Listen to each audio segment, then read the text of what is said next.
So, Coach, you've got no doubt about it, the consistent refrain that you control what you can control and everything else kind of takes care of itself. What was it like to see your team put in the effort it took to finish off the regular season with a series win at South Carolina, and then that was what they could control, and then afterward be rewarded with that East Division crown?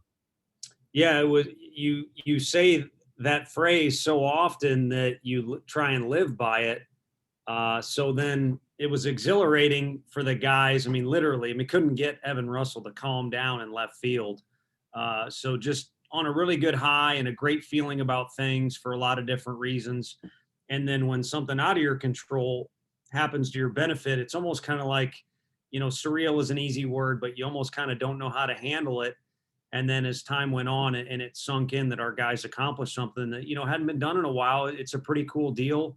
It's great for Vol fans and anyone that's been a part of the program before. And I think it's something that our guys can, take a great deal of confidence in, that if they can finish first in anything in the SEC, even if it's just being the best team on one particular weekend, that really means you can kind of accomplish anything in the college baseball world. Tony, you guys don't have a lot of Hoover experience on this roster, just given that last year didn't happen.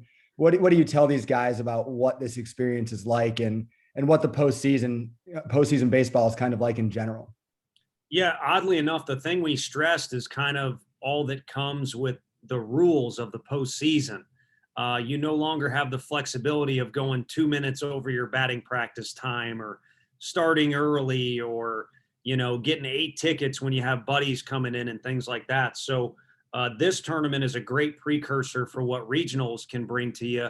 And it's a lot of distractions. On a much, much, much grander stage with Super Bowl week, you hear all the time about those guys have the off week to get all the riffraff out of the way or whatever you want to, label it, and then focus on the game. And ultimately what we want for our guys is to continue to play well.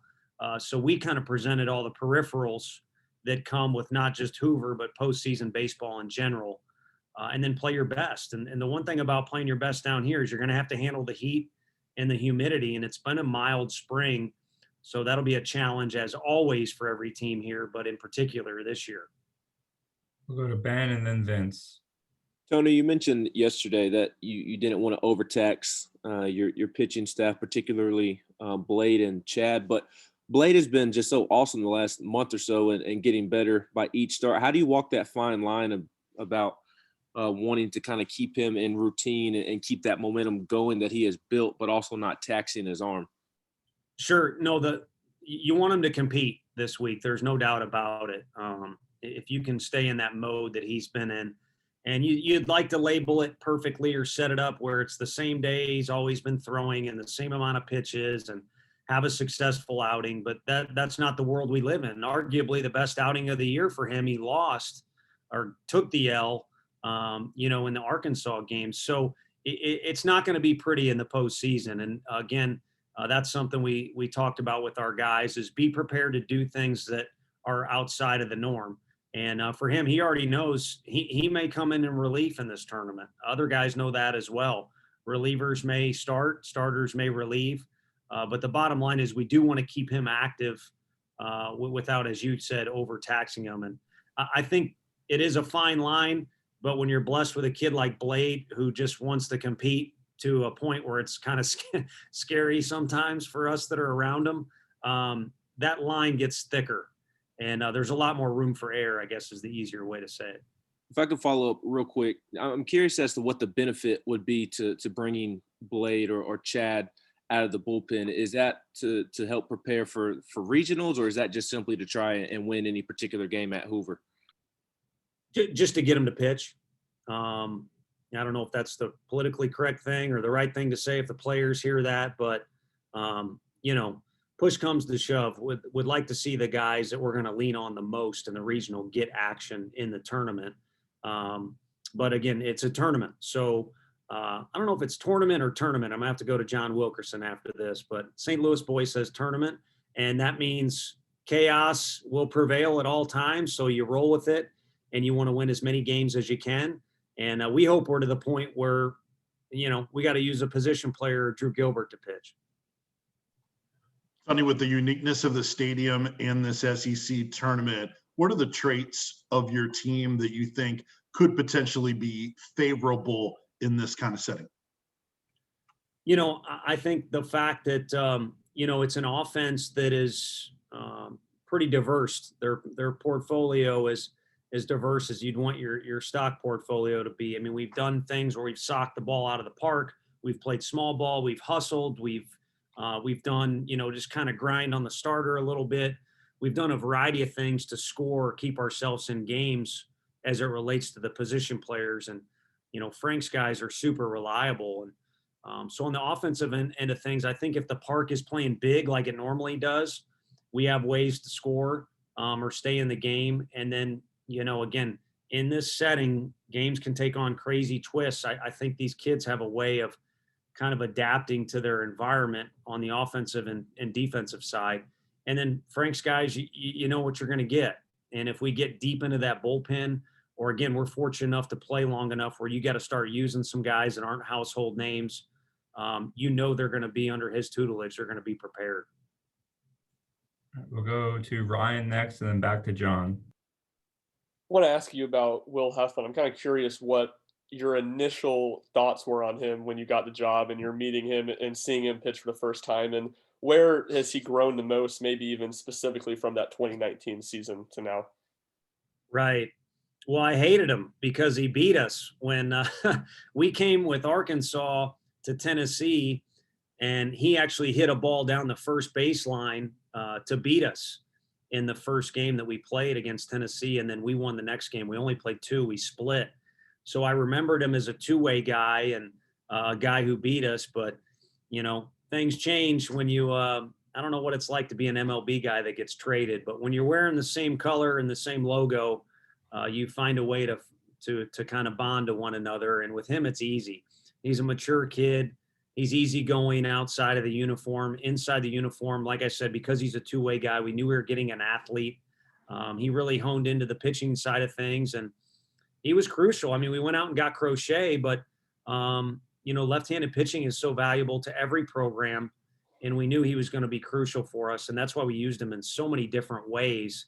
And I think the fact that Garrett alike, some of these guys had to go through tough times and were asked to do a ton of things outside of their routine. I think it made them stronger, and it made them more able to handle any circumstances thrown at them. And whatever the combination is, Will has developed into a phenomenal representative of the program, but also a guy you can trust, with any game.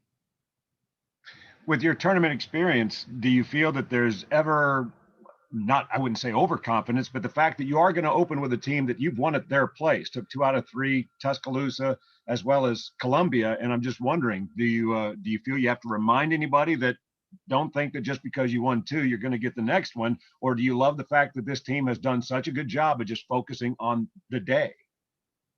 No, I would like to think that theme will hold true. We'll keep our thumb on them, but at this point in the season, there's more players than coaches. They've got control of this thing, and they seem to roll with that theme of focusing on the day. But with Alabama, with South Carolina, I could bring up other teams too. I don't think they forget about the fact that it was one swing and the thing goes differently. I mean, Sean Hunley's out there composed and gets the last out at Alabama with both dugouts sweating like crazy. And then the exact same at South Carolina. So many other battles we had against other teams. And maybe there's some teams that got us too by an inch, not a mile. So I don't think these kids forget that stuff. And they realize too, in the postseason, you can throw it all out the window and just expect to get everybody's best punch. All right, we'll go back to Mike and then back to Ben. Yeah, Tony, with Jake, is he as quietly good as a player that you've coached? I mean, it just seems like he just kind of goes about his business, puts up his numbers, and doesn't really seem like he gets a lot of attention for it. Yeah, in the winter, I stopped by a facility and there was no coaching or, I said hi to Jake, but, there was a group of guys training at this hitting facility, and some of them were in our league. And there were some freakish athletes and hitters in this little hitting rotation. And I grabbed a guy that owned the place. I said, if you walk through this thing, you would easily say the worst guy or the least impressive guy is Jake. But if you showed up to 5 or 6 baseball games, the funny thing is Jake's a better baseball player than all these guys. I know that. And I think that's truly the case. He's someone that usually when you have a team that's doing some things, you look at why. And there's usually guys like Liam is our leadoff hitter. That's a guy, he's a leader. And with Jake, he kind of represents what a lot of our guys are, is maybe not the sexiest thing on paper or your poster boy at this or that, but if you come and watch them play 5 or 6 games, you'll appreciate the things they do on and off the field, and you'll see the things that lead to success. So I think he kind of embodies that. And as a quick follow, if I can, your guys' power numbers have upticked kind of in the last month or so, particularly Luke. What do you think has led to some of the maybe more slugging that we've seen from them? Yeah, I mean, maybe a little less Italian craziness in the dugout, or whatever it is, the collar's loosened up a little bit, you know? So that's my way of saying I think they're kind of more settled into, you know, being who they are. I don't think guys are shining or hot or anything like that. I think guys were restricting their success a little bit individually early in the season, but now they've kind of loosened up and they're just playing ball. Maybe it's school being out, warm weather, a combination of things. I think a lot of times at Tennessee, since we got the job, no one felt like we had any room for error, because we can't fall back on, well, we hosted a regional last year, we did this, or we always kind of come around. We don't have any of that stuff to fall back on. So we've always felt like there's such a small room for error. And this year, maybe those players felt like that we got to break through. I mean, this is our one chance to do this. And while they were finding ways to win as a team, it was a lot of tension individually. And I think now it's like, hey, we won some games, so let's relax and play and just kind of find out how good we actually are. And so I think that's why you see some of those numbers.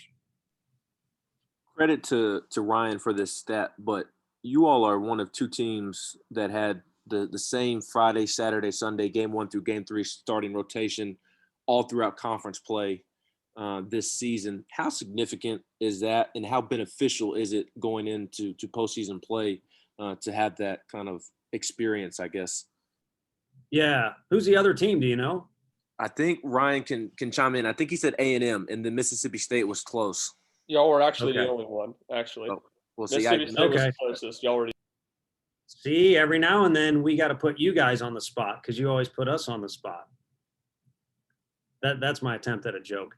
But It was anyhow, thank you. I appreciate that. Anyhow, if there are fans listening, they might think, well, yeah, you kind of want to figure out your starting rotation, and that's who it should be. To a college coach to have that, it's nuts. Frank and I talked. I can't ever remember never going through a whole season where you keep it true to who it is. But even in just a conference season, you know, the 9 or 10 weeks you would play conference, I don't remember that ever happening for any team that I've been a part of as a player or a coach. So it's tremendous. I think it just provides stability. And, you know, things that you guys might say about coaches, you know, keep them on their toes or press the right buttons, those types of things. Yeah, that might be something. But what I think is better for kids is stability and showing up to the stadium and kind of knowing what you're getting, rather than a guessing game or things being volatile or, you know, getting twisted upside down on them. And I think our players and those kids in particular, knowing their routine, knowing what they're going to get, it helps. It helps performance. But I tell you who it helps more than anybody is the coaches, to sleep at night and to plan when you have the reliability that those guys have provided. All right, we'll take 2 more to finish the things off. We'll go to Vince, and then we'll finish with Mike. Tony, can you share some of the things that Connor Pabloni does defensively in helping your pitching staff out, whether it's stealing strikes or getting you in the right pitches, calming guys down? Can you talk about that aspect of the game that maybe isn't as visible to most that watch the game? Sure. There's a flow there that you can't, the only way it comes is with time. You know, Opitz is freakish back there, but even as a freshman, I'm sure there was times where he had to kind of get in a groove with things. You know, the kid from South Carolina was really good back there, the Kentucky kid, this past weekend. But there's time that it takes for a catcher to build rapport with all the pitchers and then the pitching coach too, to keep a flow going in the game and for there to be a rhythm and everybody trust them when there's a runner at third and, you know, trust signs when there's a runner at second, when you're mixing them up and things like that.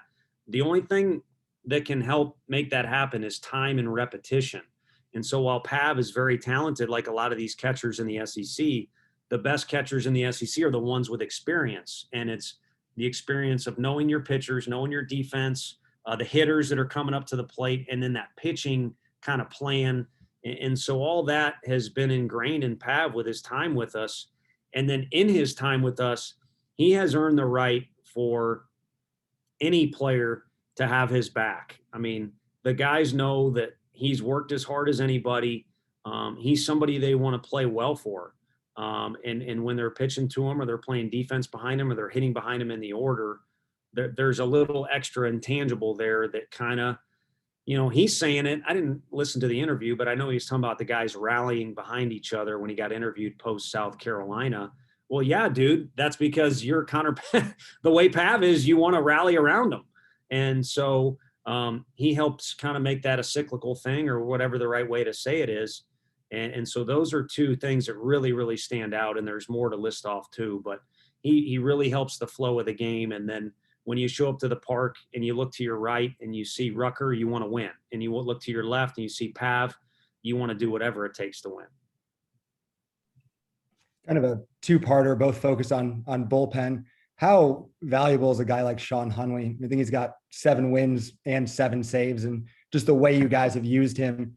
And then from an overall bullpen perspective, as you head into the postseason, have you done anything differently to get more guys ready, given that you might have to expand the bullpen come regionals and things like that? You know, we've kept guys active and, you know, maybe at times it looks foolish or even like there's 2 outs in an inning and the guy on the mound is cruising and we make a switch.